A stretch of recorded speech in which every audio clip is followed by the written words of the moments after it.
I'm at the 2024 Pittsburgh Vintage Grand Prix. The Grand Prix is 2 weeks of numerous automotive events for the enthusiast, ranging from car shows to auto jumbles to races. It's all done in aid of charity, and each year the organisation donates about $6 or $7 million to local autistic and disability charities.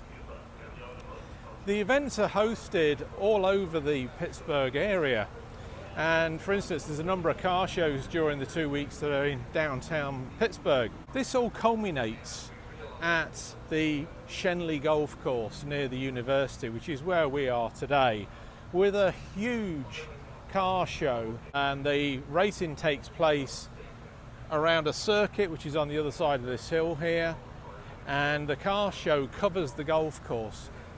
There's typically around 3,000 cars here for this weekend, and it attracts about 150,000 visitors. It is the crescendo of the 2 weeks, and we're here on the Sunday. Yesterday was a complete washout with storms. In fact, the trees are still raining on us now. But Saturday's usually the better day. It's the day where there's a better turnout. So we're hoping for a good day today. What I'm going to do is we're going to have a look around the cars. We're in the Porsche paddock here, in the German paddock, within the German paddock. That's big enough by itself. And we're going to sort of pick some cars and hopefully some owners to talk to. I'm Darren Walker, and this is Auto Atlantica.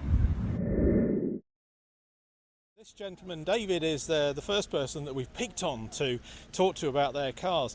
What year is it? This is a 1999 Boxster. It's a 99 Boxster 2.5. 2.5. It's a base Boxster. And how long have you had it? Since 06.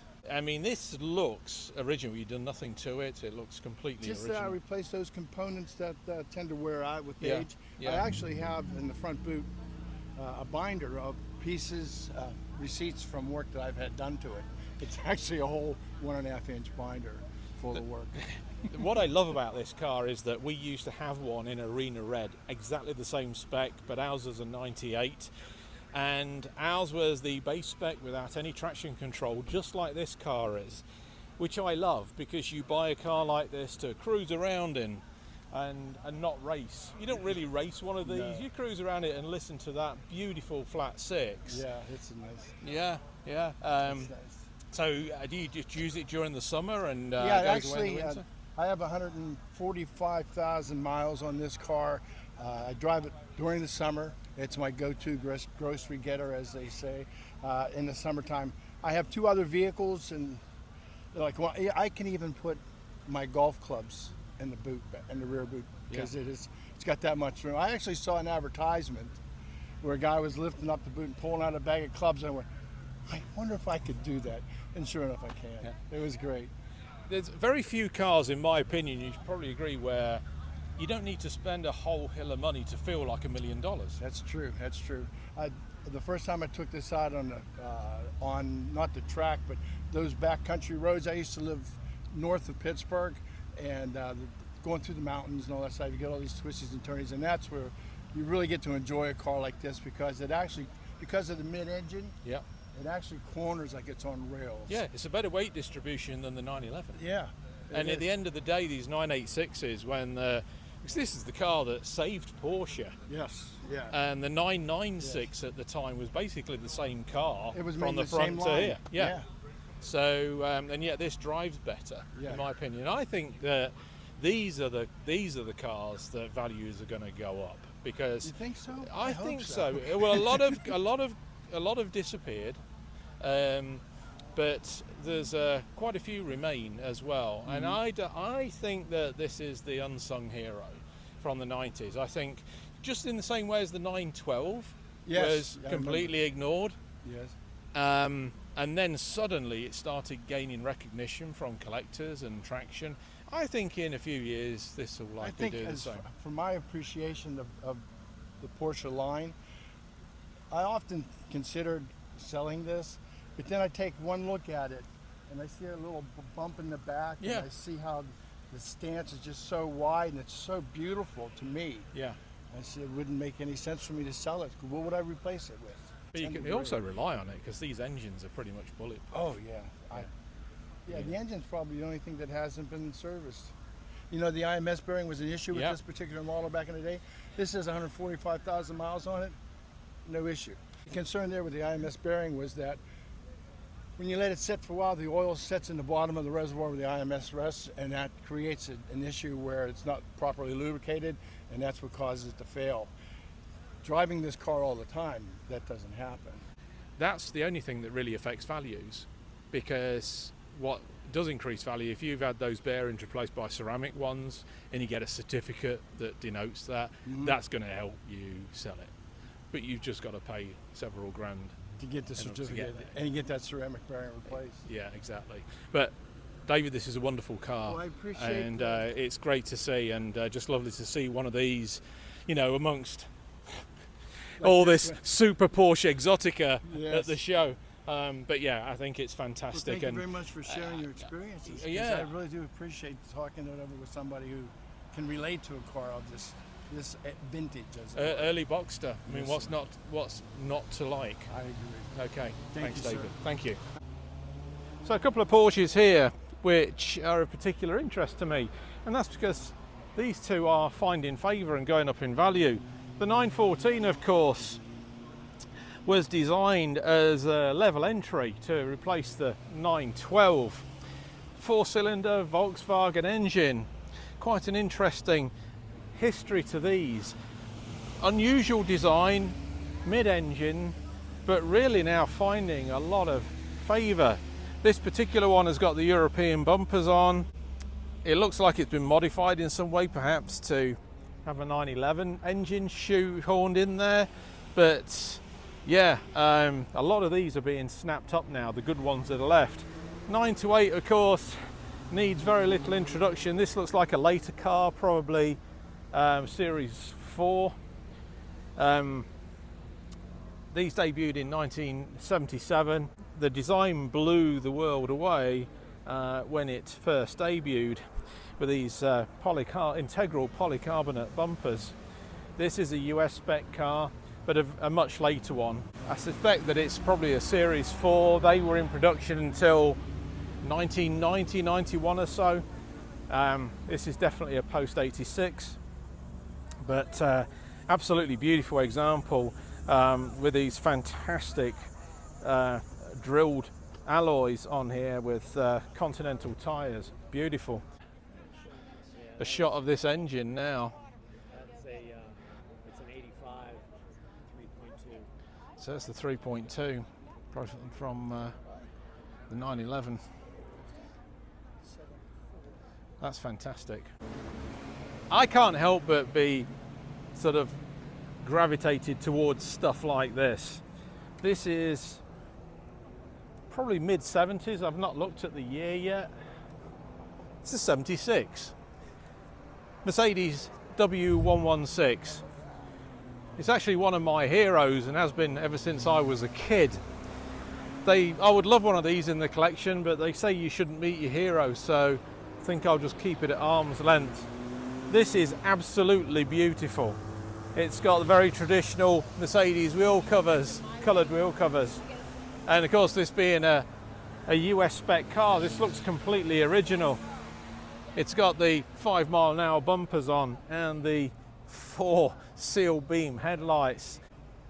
Wasn't the most graceful look on the 116, unfortunately. I think Mercedes did much better with the W123 to comply with the US, but this is still magnificent. I'm here with some of my favourite cars ever. These are BMW E24 series cars, not otherwise known as the 6 Series. These debuted in 1977. I think I got that right.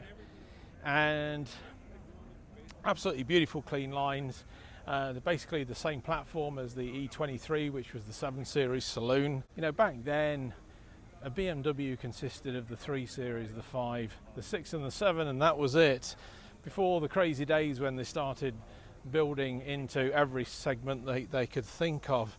These were all powered by 6 cylinders. Europe had a 2.8. The US started out with a 3 litre and then went up to a 3.3. Sorry, sir.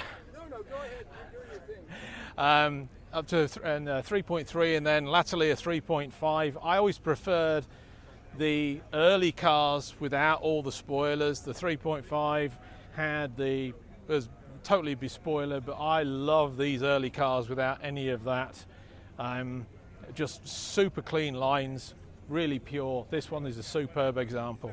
I'm here with Craig, who is the owner of this fantastic 78. 78, yeah. 633 3633 CSI, which has the 3.2. This is basically for North America. They were pretty much born with this engine. It was a fuel-injected engine, right? Because for emissions, the smog equipment demanded the smog equipment caused the horsepower to come right down in so many cars of that era. They're often fitted with fuel injection to give them more power. Now, in Europe at the time there was a 633 CSI as well, but there was also the base 630, which was the carburetted car. But this is a very early North American car. They came out in 76, this one's a 78. It's the, if you like, the base model, Craig? Yes, because it's that clean that would lines. Be the base model, yeah. Yeah. So tell me, Craig, how long have you had this car? And Well, I've only had it about 2 years. I bought it from the original owner. Yep. It's been in Canada all its life, Yep. and never winter driven in our climate, which makes a big difference. Yeah. Unfortunately, he had congestive heart failure, Oh. and but he offered it to me at a very, very good price, and so I took it, and I've got to cherish it for the rest of my life. It's a keeper because it's my friend's car. You're doing a very good job, I And, might add, of doing Well, that it as came like this, you know. He had really looked after it. He had owned all kinds of BMWs as company cars. Yep. But he kept this one because it was the first one he ever bought when he was a young man. Really? He bought it new in '78. So 2 owners from new. 2 hours from And- new, and I've only had it for 2 years. He had it. And the in a rest of few the time. years it'll be 50 years old. Yes. Yeah. I mean, that it's, is quite 40, remarkable. 46 years old right today. Quite remarkable. So is this your first time at the Grand Prix? Yes, to this event, yeah. I've been to a lot of these kind of events, but here in Pittsburgh is the first time I've ever come to Pittsburgh. How was the drive down? This thing, is designed as an Autobahn cruiser. Yep. So I call it an interstate cruiser coming into the States. And then in Canada, I came down the Highway 407. And then Right. So you're from the Toronto area? I'm from Eastern Ontario, Eastern closer to Ottawa. Okay. Oh, wow. So I had a bit of a haul. Yeah, and, that's a hike. But it was just, it just rides beautifully. You know, it's at home, cruising at about 80 miles an hour on Yeah. the interstate. And Yeah. it just runs like a Swiss watch. Yeah. You can say 130 to me, mate. Yeah, 130 kilometers, yes. We use kilometers in Canada. Yeah. They use miles in the They use the miles in States. Britain, but if I use the imperial side of my roller, I'll Yeah. get detention for it. Yes, So exactly. there we go. Well, Craig, it's a wonderful example. Thanks very much for Well, it's been a bringing it pleasure. down. Well, thank Nice you to for meet looking you. at it. Nice to meet you. Take care.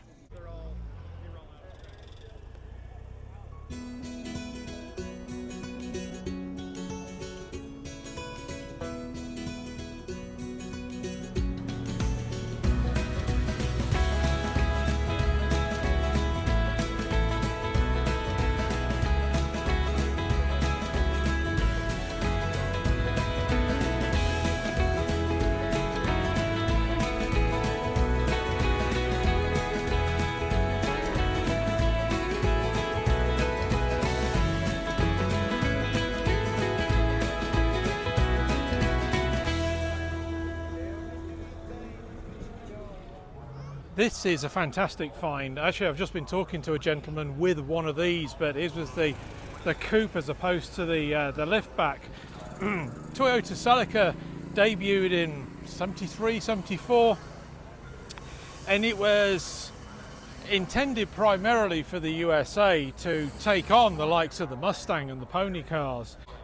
The Mustang at the time had become a huge car.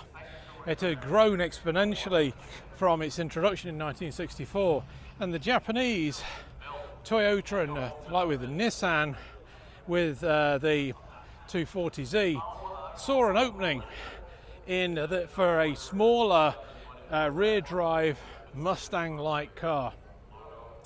And Toyota's was the Celica. Now they had a regular 3-box coupe, and they also had this, the liftback, which if the rear of this looks just like an early Mustang. They came in 2 flavors usually internationally. ST and GT was the more upmarket car. This has got really nice bucket seats in it. This is a 76. In 78 they had a bit of a different front end treatment, and they got 4 squarish headlights. Just a beautiful car. This looks like it's all original patina as well, original paint. It's got chips everywhere, it's faded. There's a sign on the windscreen that says car needs painted. Please leave info if someone who might be interested. Just a wonderful find here at the Pittsburgh Vintage Grand Prix. So we're in the Japanese paddock here at the Pittsburgh Vintage Grand Prix, and in recent years, with K cars now getting greater than 25 years of age, they are breeding at shows like this. And this gorgeous Subaru Vivio, keep calling it a Suzuki, I have no idea why, but you know what, it's only midday, I need a beer. Belongs to Al here, and it's a beautiful example, and we've just been chatting about this car. Al, why a Vivio? Let's forget the make. Okay. Why a Vivio? And this car, it fell into my lap basically. Okay. I didn't have a real interest in K cars, but I had a friend who owned this, and he needed to make room in his garage for another project. And I made him a very insulting offer, and he took it. And I was like, "Oh, I guess I own a Subaru Vivio now." It couldn't have needed much room. No, it was for a BMW. So, oh, right. Yeah, right, a push bike or something. But no, it's absolutely fantastic. These were sold for a while in Britain, as I recall, and the Japanese had some weird and wonderful variants as well. So tell me about the engine that's in this. Of 660cc. Yes. So this one is the GXR model, which Yep. means it is a single overhead cam 4-cylinder engine Yep. with a supercharger, intercooled, Yep. air-to-air intercooler. It produces about 66 horsepower, something like that, 65. And that's enough in a car. Yeah, isn't for a it? car like this, it actually moves. Yeah. Just last weekend, I did a 1,200-mile road rally in this car. Did you really? From Indianapolis, we started at Ray Hall Yep. racing, and we came back to Pittsburgh over a course of 3 days. So it survived all that travel over 3 days, which was amazing. And that's a lot of work for a 660cc engine. Yeah, I mean, they really were marvels of engineering, these K cars, because they were intent on producing almost like miniature limos. They made them so luxurious. You know, this is a 4-seater car, and you look at it from the outside and you say, no way. But then when you actually get in it, there's plenty It's of like a headroom. TARDIS, Yeah. yeah. I'm a bigger guy. I have tons of room in there. I don't Yeah. feel cramped at all. With a passenger, you're a little bit closer together than a normal car, but that's about it. The stereo sounds great. The air conditioning still blows ice cold. And this is really probably one of the nicer cars I own, despite the fact that it is the smallest. And with it being Japanese spec as well, it's an automatic, isn't it? Yeah, it has Most of it has a CVT actually. It was It's a one CVT, It's a okay. 1996, and it was one of the first CVTs put into production. It's got it doesn't have the fake shift points in it like modern CVTs do to make it feel like a transmission. So it's very linear, almost like driving a snowmobile or a side-by-side Yep. utility vehicle. Yeah. Because it just kind of It's gas that and one go. belt Yeah. that just stretches, It yeah. just stretches and you just accelerate. And you just go, yeah. It's a really Yeah. pleasant driving experience, actually. Well, it's a tremendous little thing, and thanks for bringing it to the show, and thanks for allowing me to feature it on the channel. I hope everybody enjoys it. Thank you. Thank you. Cheers.